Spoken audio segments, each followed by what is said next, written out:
I'll spread my legs for shelter and food, she offered the widowed rancher on Christmas Eve. Before we begin, comment your country so I know where the story is reaching. The lantern's flame fought the wind and lost. Snow cut like knives. The ridge was a white mouth swallowing sound. Tom Avery stood on his porch, one hand tightening around the lantern, the other steadying the wood rail where his palm left a pale print.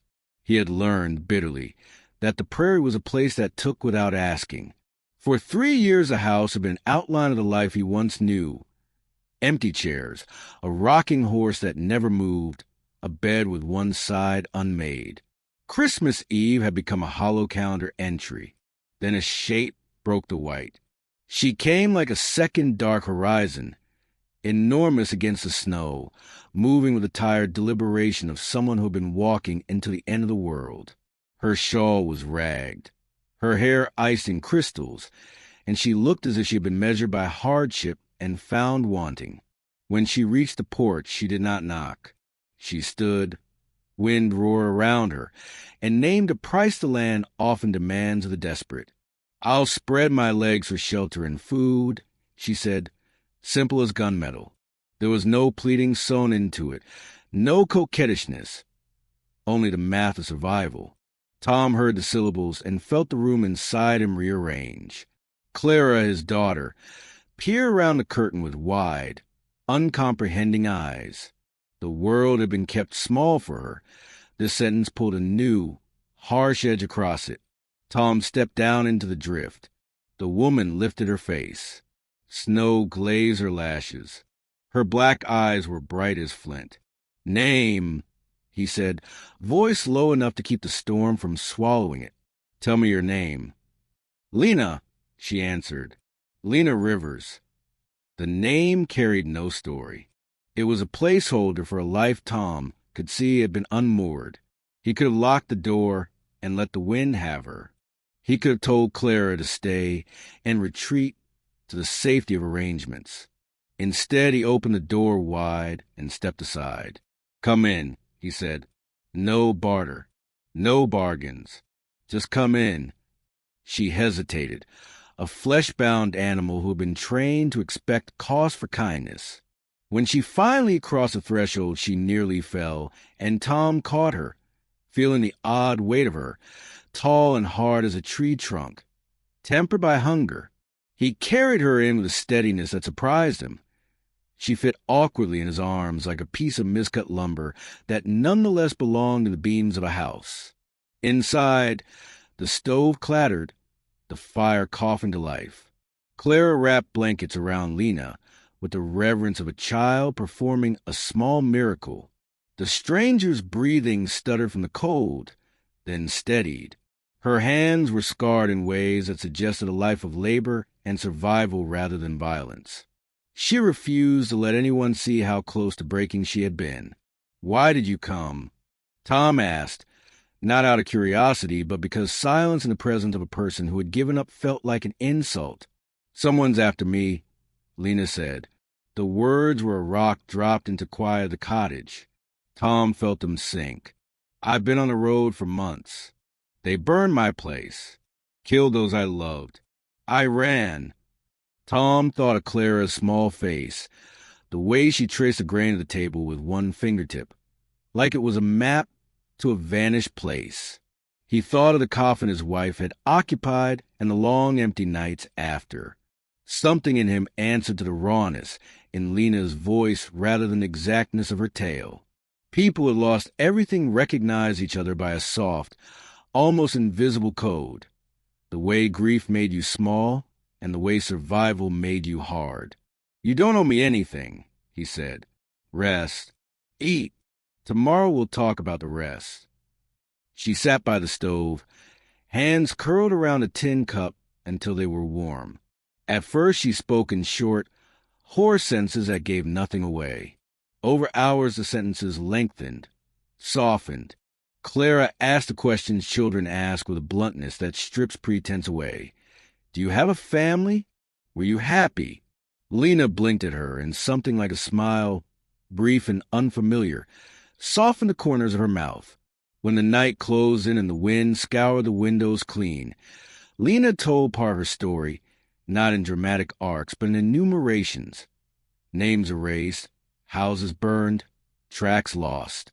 Her voice folded into the hush of the room, and for a few hours, the three of them were an unlikely island. A father who had learned to live with loss by rote, a daughter who believed with the fierce certainty of the young, and a woman who had given up hope on a road and found, unexpectedly, shelter at a stranger's door. Tom watched her sleep and thought of a promise he had once made to a woman whose face lived now only in memory. To keep his child safe, to keep the house a place where warmth was more than heat. He understood why Lena had named the price she did. The frontier had taught her that dignity could be a luxury when hunger and death sat at the table. He also understood, with a small, stubborn clarity, that some kind of payment were not for sale. Morning found tracks across the porch where Lena had lain, boot prints like punctuation marks on the snow. She rose with the dawn, stronger for the rest. Outside the world was harder. The sky had a brittle clarity. Yet inside the cottage, the air felt different, altered not by a bargain, but by the simple, radical choice to say yes when someone knocked at the door and was cold enough to mean it. They did not speak of what the future might demand. For now there was food, blankets, and a kind of fragile mutual recognition. The storm had not carried away their past, but around the stove they created a small, provisional present. It was enough to begin with. Lena woke before anyone else. Long before the sun pushed its pale edge over the horizon, she rose slowly, careful not to wake Clara, who had fallen asleep by the stove the night before, curled like a small animal beside the warm chimney stone. Tom slept upright in his chair, chin tucked his collar, arms folded across his chest the way men do when they've learned to rest lightly. Lena stood in the middle of the room, unsure of her place. The quiet felt borrowed. The heat felt like a debt. She pressed her palms together and breathed through the ache in her ribs. She had not slept indoors for weeks. Her dreams had been thin and jagged things out on the road, unable to settle in the cold. But here, in this tiny cottage, sleep had taken her quickly, and that frightened her more than it comforted her. Rest could soften a person, and softness made you easy to break. She stepped outside, pulling the door shut behind her. The snow lay unbroken except for the 3 sets of tracks from last night, Tom's, Clara's, and hers weaving through them like a question she hadn't meant to ask. The sky shivered with pink light. Smoke drifted gently from the chimney. Everything about the scene felt too peaceful, too unearned. She crossed the yard to the pump and splashed icy water on her face. Reality crept back in as sharply as a cold. Somewhere beyond the ridge were men who knew her name or what they imagined her name meant. They had taken what they wanted from her life already. She would not let them take anything else. Not from her. Not from this house. Tom appeared behind her, rubbing sleep from his eyes, hair sticking up in odd directions. "You're up early." "Habit," she said. "You don't owe the morning anything yet. Rest more if you need it." Lena shook her head. "If I rest, I start thinking. Thinking makes the road feel close again." Tom considered her. "The road's behind you for now." "For now," she echoed. The words tasted temporary. Clara opened the door then, wrapped in her quilt again. She shuffled over and leaned into her father. "Is she staying today?" she whispered, loud enough for Lena to hear. Tom looked at Lena with a gentleness that startled her. "That's up to her." Lena glanced toward the horizon, where the earth met the sky in a line she had been walking for too long. She did not know how to answer. She wasn't made for belonging anymore. She was made for movement, retreat, and the hollow silence that follows loss. But when Clara reached for her hand, small fingers sliding into her own rough grip, something within her stilled. Children have a way of interrupting the stories adults tell themselves. "Yes," Lena said quietly. "I'll stay today." Inside, Tom set breakfast on the table. Clara talked the entire time. filling the room with stories about her mother, about the calf that had been born crooked last spring, about the creek that froze in patterns that looked like feathers. Lena listened, surprised by how easily the girl shared herself. There was no suspicion in her, no reserve. That innocence, Lena knew, was a treasure a world like this rarely allowed to survive. When breakfast was done, Lena rose to wash the dishes. Tom insisted she rest, but she shook her head. "I've lived too long under skies that demanded work," she said. "My hands know better than to sit idle." She moved through the small kitchen with quiet purpose. Tom watched her without speaking, noticing the deliberate way she handled fragile things, as though expecting them to break. Clara followed her like a trailing breeze, delighted simply to have someone new in the house. Tom had not realized how silent the cottage had become until Lena's presence filled it. Grief had shrunk the place. Now someone else's heartbeat gave it shape again. Later, Lena stepped outside to gather wood. Tom found her splitting logs with an efficiency that would shame most men. She lifted each piece with strength born not from ease but from necessity. She worked until her breath fogged the air and her cheeks flushed with heat. "You don't need to do all that," Tom said. "It helps me remember what I am," she answered. "And what's that?" "A woman who's still standing." He didn't argue. There was something admirable in the simplicity of her statement. Some people survive by pretending. Lena survived by declaring. By midday, clouds gathered above the ridge. A storm was forming again, not as vicious as a Christmas Eve blizzard, but enough to keep them indoors. Lena didn't mind. Being inside with nothing chasing her felt new. Clara asked Lena to sit beside her at the table while she drew. Lena hesitated. Then she lowered herself into the chair, which creaked under her size. Clara handed her a piece of charcoal. "Draw anything," the girl said. Lena stared at the blank sheet. Her fingers twitched. She hadn't held charcoal since before her life burned, before running became her only skill. Slowly, she began to form a line. Then another. The outline of a tree emerged. Not a real one she'd seen, but one she remembered from before. Clara clapped her hands. "It's beautiful." Lena blinked hard. Praise felt foreign. Tom watched from the stove, feeling something shift between the three of them. Not romance, not yet, but the beginning of a rhythm. Three people adjusting to one another like stones settling into place. Night fell early. The wind picked up. The world outside grew indistinct. Lena lay in the small bed Tom had made up for her, the mattress soft beneath her weight. She stared at the ceiling for a long time before sleep came. Before dawn, she woke to a sound that froze the breath in her chest. Hoofbeats, slow, deliberate, passing along the ridge above the house. Someone searching. Someone familiar with the shape of her shadow. She sat up, every muscle drawn tight. The house was dark, quiet. Only the faint glow of embers lit the doorway. Tom appeared in the hall, eyes cautious but steady. He had heard it too. "Not tonight," he whispered. "They're just passing." But Lena knew better. Men like the ones behind her life rarely pass without looking. She wrapped her shawl tighter. The piece she had felt for a day slipped through her fingers like melting snow. Someone had found her trail again. Tomorrow would not be as quiet as today. The next morning came gray and uneasy.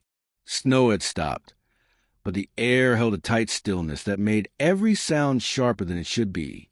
Tom stepped out to check the yard, while Lena watched him from a window.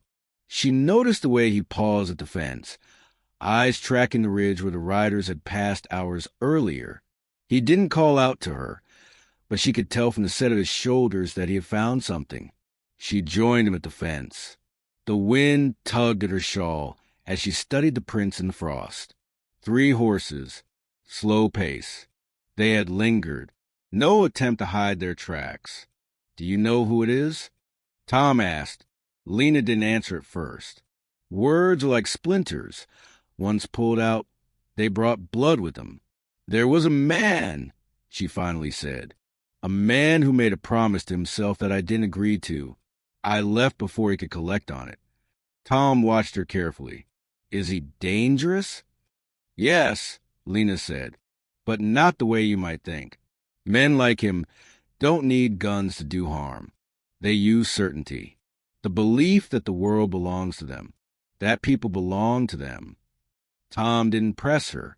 He simply nodded, as though accepting that her past was her own to carry, and that protecting her didn't require knowing every detail. They walked back toward the house together. Inside, Claire was humming to herself while arranging her drawings on the table. She looked up bright-eyed. Will we bake bread today? Papa said we could if someone helps knead the dough. Lena's expression softened. I can help. Clara grabbed her hand instantly, as though the earlier tension outside hadn't existed.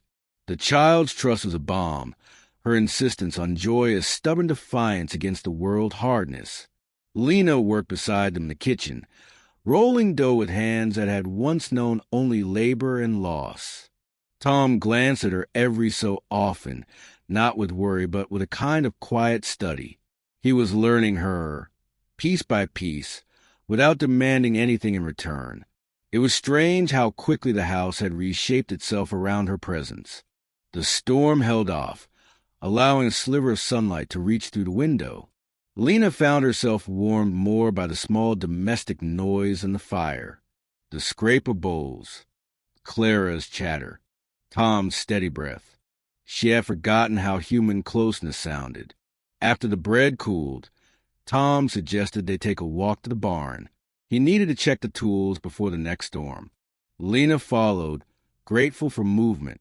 The barn was warm with livestock heat, the air thick with hay and the sound of horses shifting in their stalls. I've been thinking, Tom said as he sharpened a blade. You don't have to stay hidden. If someone's looking for you, we'll handle it when it comes. I won't let anything happen to Clara, and I won't let anything happen to you either. Lena leaned against a post, tall enough to rest her head against its beam. You say that like you mean it. I do. She studied him. He wasn't a fierce man, not the kind built for intimidation, but he had a steadiness to him, a quiet refusal to bend once he'd chosen his ground. She felt the weight of that loyalty settle into her chest. I've lived a long time with no one standing beside me, she said. It makes a person forget how to share the world. Then let the world be small for a while, Tom replied. Just this land, this house, the three of us. The words drifted between them. They held something gentle but unmistakable. When they returned inside, Clara tugged Lena toward the window. Look, she whispered. The sun came back. The yard shimmered under a pale stretch of light, and something in Lena's posture eased. Tom noticed it. The house noticed it. Even the silence noticed it. As dusk settled, Tom lit the lamps. Clara fell asleep with her head on Lena's arm, the child trusting her without hesitation. Lena didn't move, afraid to disturb the peace she had accidentally stumbled into. Tom sat across from them, elbows on his knees. I don't know your whole story, he said quietly. You don't owe it to me. But whatever fear followed you here, you're not facing it alone. Lena looked down at Clara's sleeping face. This is the first place in months where I didn't listen for footsteps every moment, she whispered. That alone feels dangerous. Hope can make you careless. Or brave, Tom said. Lena met his eyes. His sincerity unsettled her more than the threat on the ridge. Men like the one following her had shown her cruelty. Men like Tom showed her something far riskier, gentleness. And gentleness required trust. When the lamps dimmed and Clara was tucked into her small bed, Lena lingered by the doorway. Tom was banking the fire. She watched him in the dim glow, a quiet man who had lit a space she didn't know she needed. There may come a day when the past finds this place, Lena said. If it does, you must keep your daughter safe, even if that means letting me leave. Tom looked up, meeting her gaze straight on. If the past comes, we face it together. No one leaves. The simplicity of the statement struck her. No one leaves. She had been leaving all her life. For the first time, someone was telling her she didn't have to. She exhaled, slow and deep. Then for tonight, she whispered, I'll stay. Outside, the wind began to rise again, brushing along the windows like fingers searching for a crack. Lena listened to it with a steadier heart.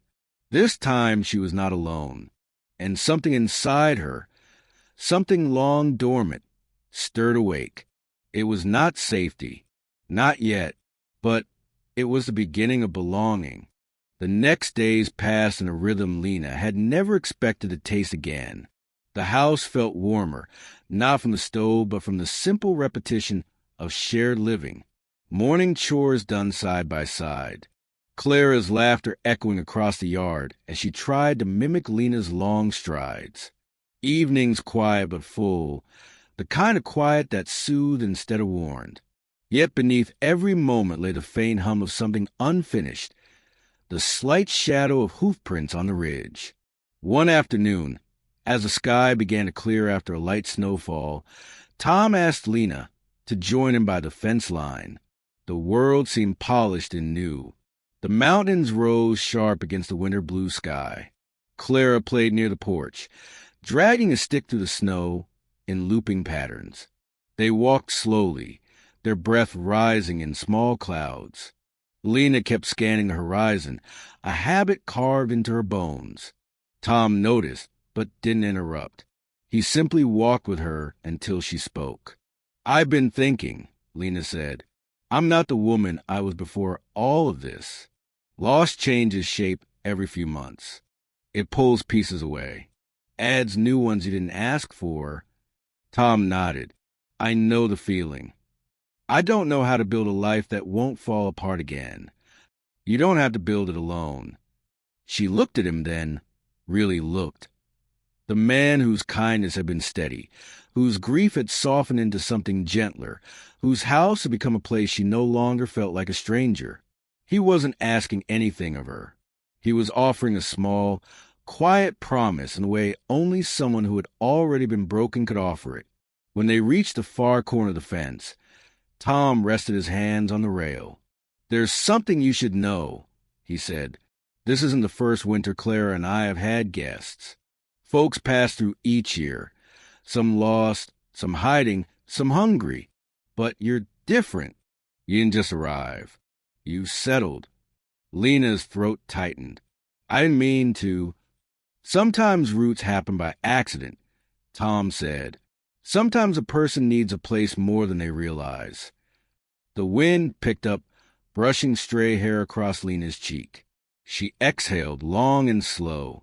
I don't know how long it will take before the past stops following me. Then stay until it does, he said. His voice carried no urgency, no expectation, just truth. They returned to the cottage as evening settled in. Clara was inside cutting shapes from old paper, scattering scraps across the floor. She looked up with a grin. Lena, see? I made a bird. It's for your room. Lena took the little creation carefully. It was uneven, with wings slightly crooked, but something about it pierced her. She had been treated as a burden, a trophy, a threat, never as someone to make gifts for. Clara climbed into her lap without hesitation. Papa said you might stay a while. Lena brushed a hand over the child's hair. If you want me to. Clara's certainty was immediate. I do. Then softer. We're not lonely when you're here. That sentence lodged itself deeply in Lena's chest. Later that night, when Claire was asleep and the cottage had gone still, Lena stood at the window, watching snow drift like soft ash across the yard. The ridge was silent. No hoofbeats, no shadows, only the faint silver of moonlight on untouched snow. Tom approached quietly, a cup of warm tea in hand. He offered it to her, then leaned beside her, eyes on the same silent horizon.